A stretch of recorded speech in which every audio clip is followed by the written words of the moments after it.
This is CJ Baker, and every day I listen to a different randomly generated album that appears in the book, 1001 Albums You Must Hear Before You Die. And I just finished my 15th week. So just like I did in previous weeks, this is my weekly recap. And because some of the videos needed to be edited to make them shorts, there's going to be some bonus content in this video.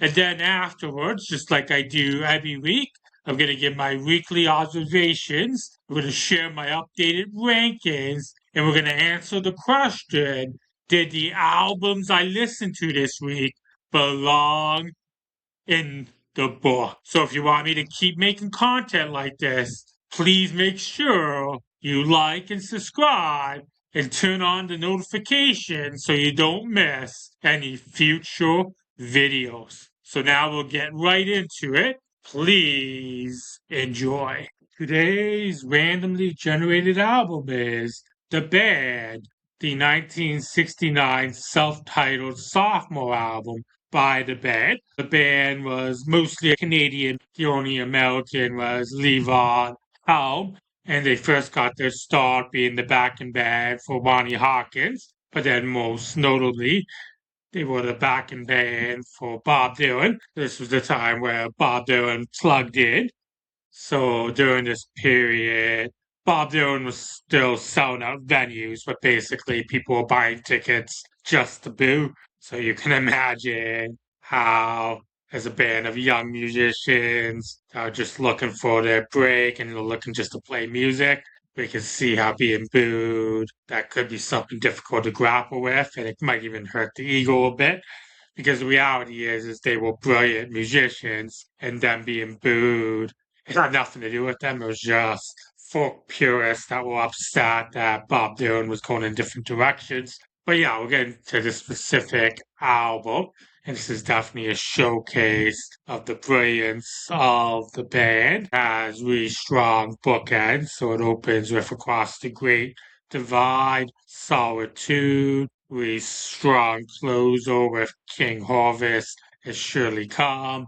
Both of those songs were sung by Richard Manuel. That was one of the strengths of the band is they had three exceptional lead vocalists. This song was a good showcase of Robbie Robinson's ability as a lyricist. The song was written from the perspective of a poor struggling farmer.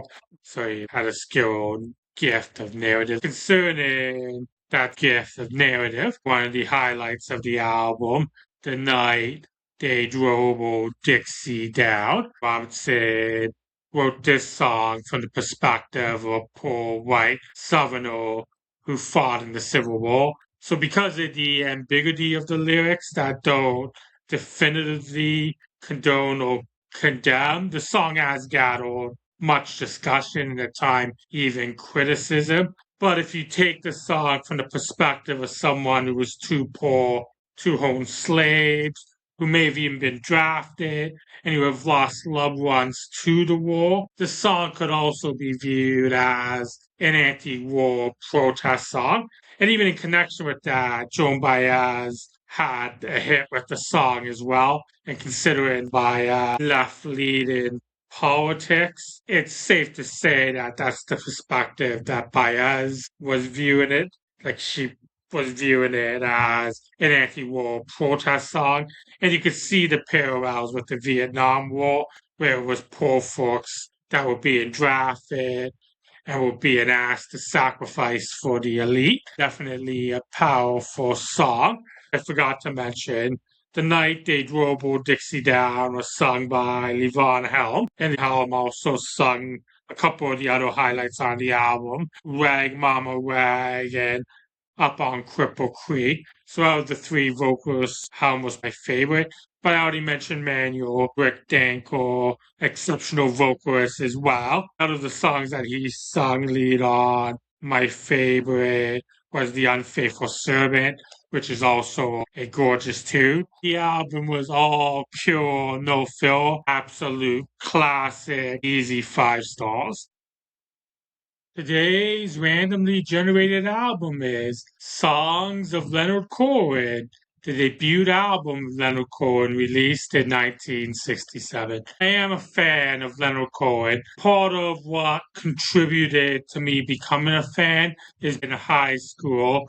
I had a study unit where I had to study the work of a poet. Initially, I wanted to select Chuck D.O.K.O.S.1, but my English teacher wouldn't let me. Part of the argument was they won't actually publish poets. Then I thought, oh, maybe Bob Dylan, because I knew he at least had one poetry book.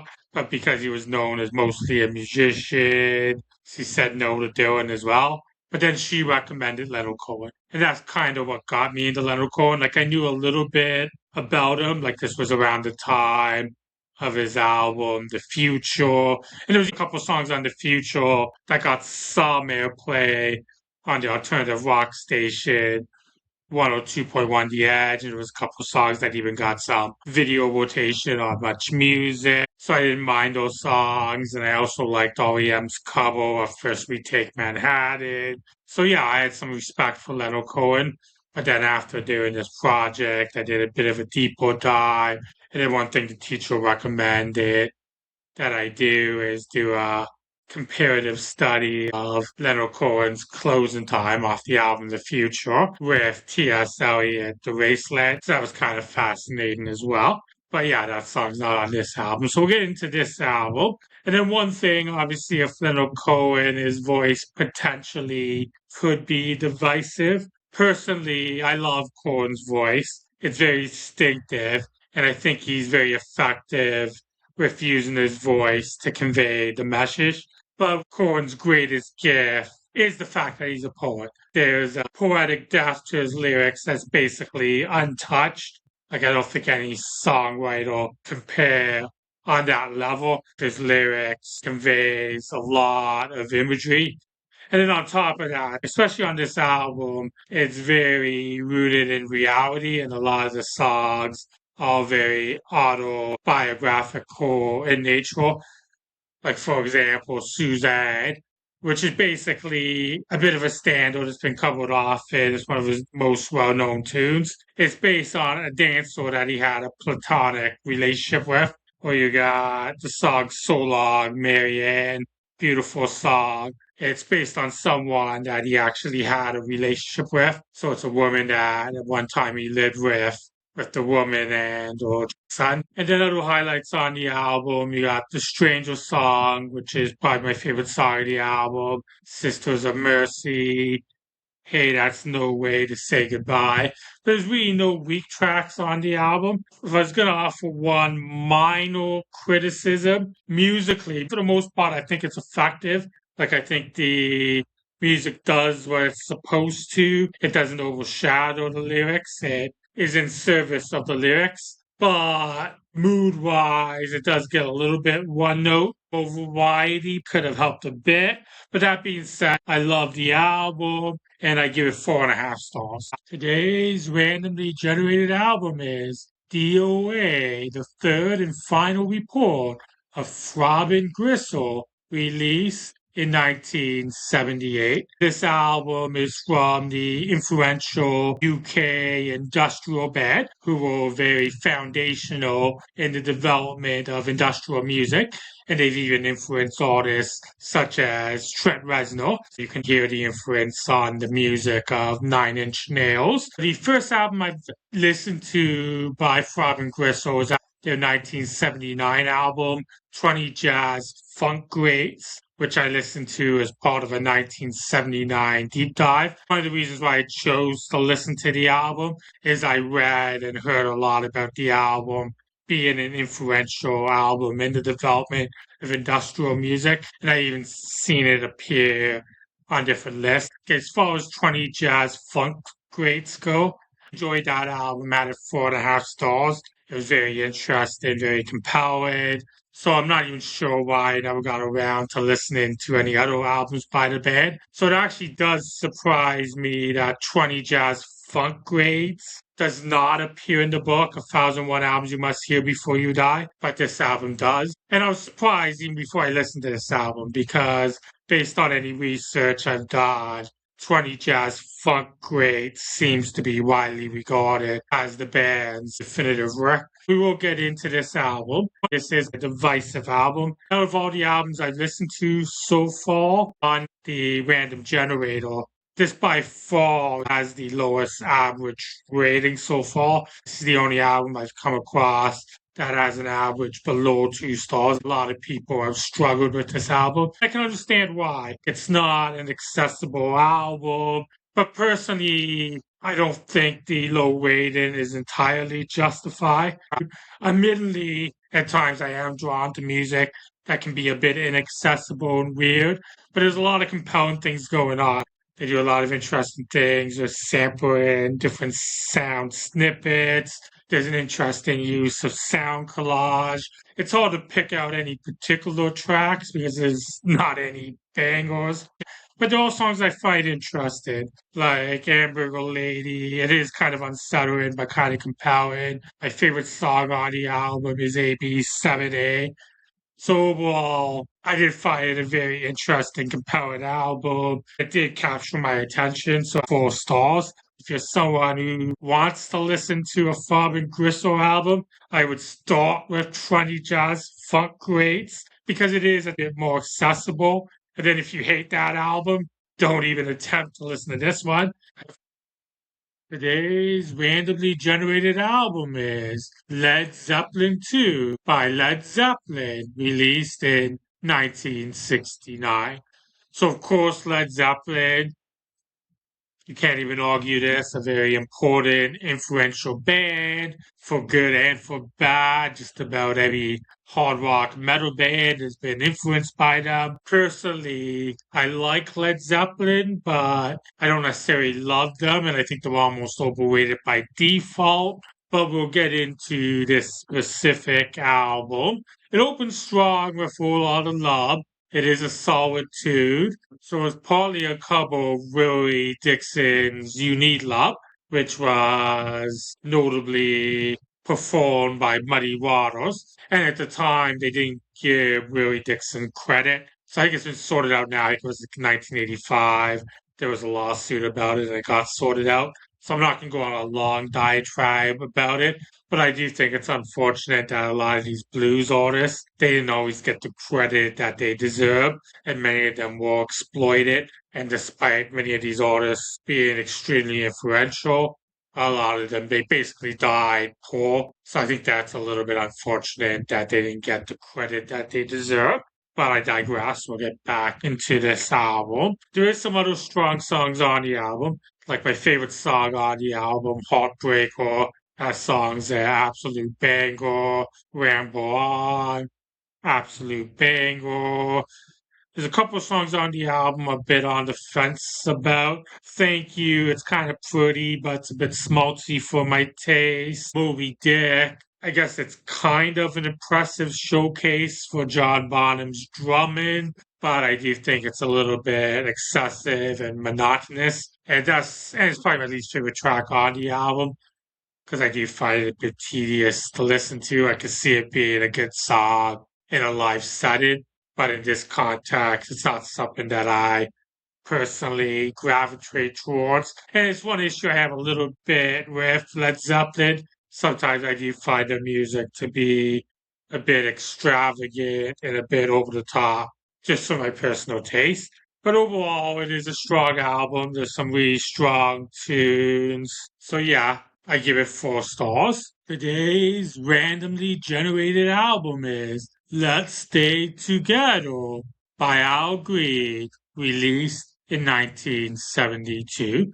So we'll get right into the album, and it opens with the title track, which is by far the best song on the album, Let's Stay Together. Absolute banger. Let's stay together. Loving you better. When times are good or bad, champion yourself. So yeah, definitely a fun song to sing badly to, which is the only way I know how to sing.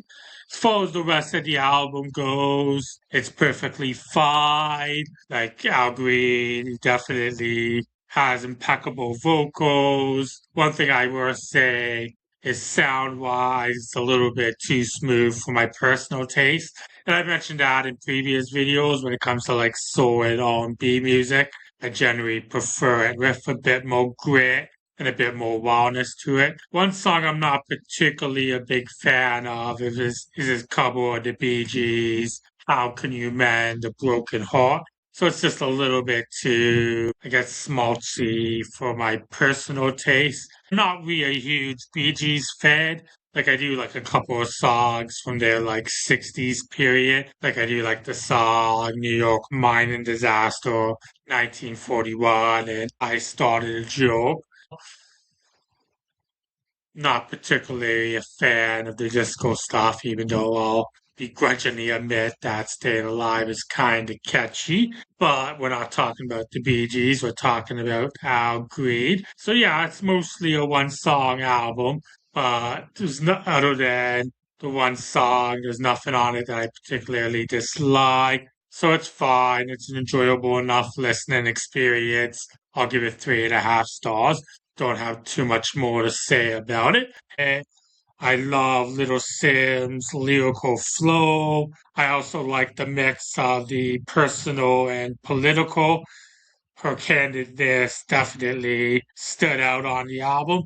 But we'll discuss a few of the specific songs. It has really strong bookends. Like it opens strongly with the song Offense, which has a lot of funkiness to it, which I really like. The closing track, Flowers, gorgeous tune with some vulnerable lyrics. It also features Michael Kiwanuka, who is 2019 self-titled album. I also reviewed as part of this exercise. And I liked his 2019 album. I had it at 4 stars. So yeah, really strong bookends. As far as other tracks on the album, it continues to open strong with the next two tracks, Bosch and Selfish, both really strong tunes. My favorite song on the album is Venom.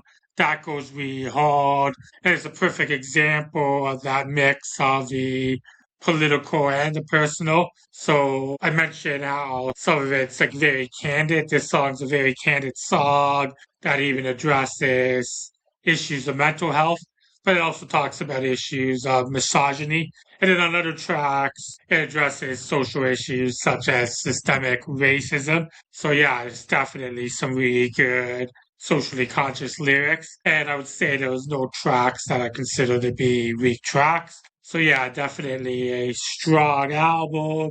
I give it 4.5 stars, and I definitely need to do a deeper dive. So if there's anyone watching this that happens to be a Little Simz fan, is there a particular Little Simz album that you would recommend that I listen to next? You can let me know in the comments. Today's randomly generated album is To Pimp a Butterfly by Kendrick Lamar, released in 2015. But in order to get this review, it's available exclusively to my Ko-fi members. That's ko-fi.com/myepicsoundtrack. I will put that in my description as well. So that's Ko-fi or coffee. The idea is you buy your favorite creators a digital cup of coffee. And for a $5 membership, you'll get exclusive content. Like, for example, once a week, one of these reviews are going to be exclusively available to my members. And also, once a week, I'm going to be starting to review one album that does not appear in the book. And for members, I guarantee that I'll review at least one album that you select. And you'll also be able to have a say in other content as well. And like I mentioned, there'll be exclusive content available. This concludes the weekly recap. And overall, it was a pretty solid week. There was two new 5-star albums, two 4.5 stars, two 4 stars, and the one 3.5 stars. So there was nothing that was like 3 stars or below. So this is probably a contender for one of the stronger weeks since I started this exercise. But we'll now review the updated rankings. Okay, so we got a new number one receipt with Kendrick. Gonna scroll down a bit more. We have another new 5-star album, The Band, at 18 there. Gonna scroll down more. We got a couple new 4.5 star albums. So there's Little Cohen, 29, Little Simz at 31. And we'll scroll through the 4-star albums. Yeah, Led Zeppelin, scroll down a bit more. Throbbing Gristle at 51. Then we'll scroll through the 3.5 star albums. So Al Green at 74. And then everything else don't change. We'll scroll to the bottom. So yeah, Squiddy Polity. I still absolutely hate that album. Those were the updated rankings. So what do you think of my rankings? Please let me know in the comments. So those are all 105 albums that I've listened to so far from the random generator, right from best to worst. So we're now going to ask the question that we asked every week. Did the albums I listened to this week belong in the book, 1001 albums you must hear before you die? And as always, is that caveat that's obviously hyperbole. You could choose not to listen to any of these albums and live a perfectly happy life, unless you're just a miserable SOB. I don't know you. But yeah, ultimately what we are asking are these important, essential, influential albums. And I think this week I actually don't have an issue with any of the albums. Like obviously the two 5 stars, with Lamar, The Band, definitely deserve to be in the book. 4.5 stars, like Leonard Cohen's debut album.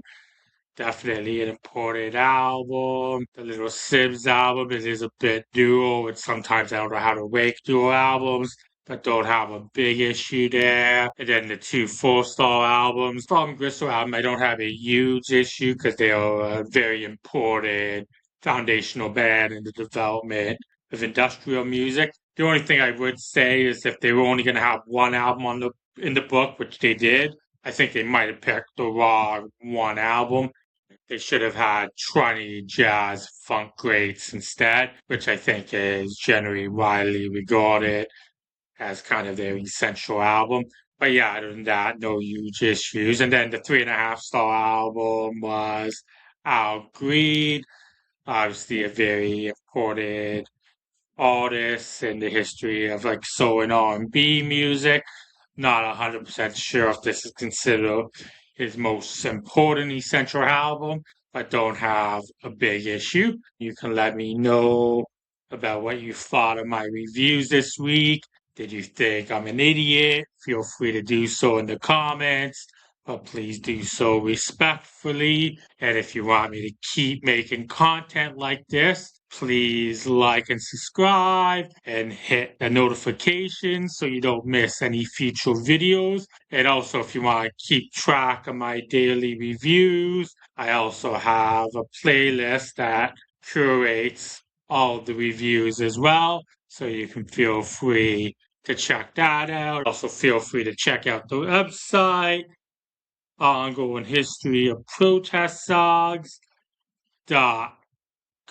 So thanks for watching, and please stay safe.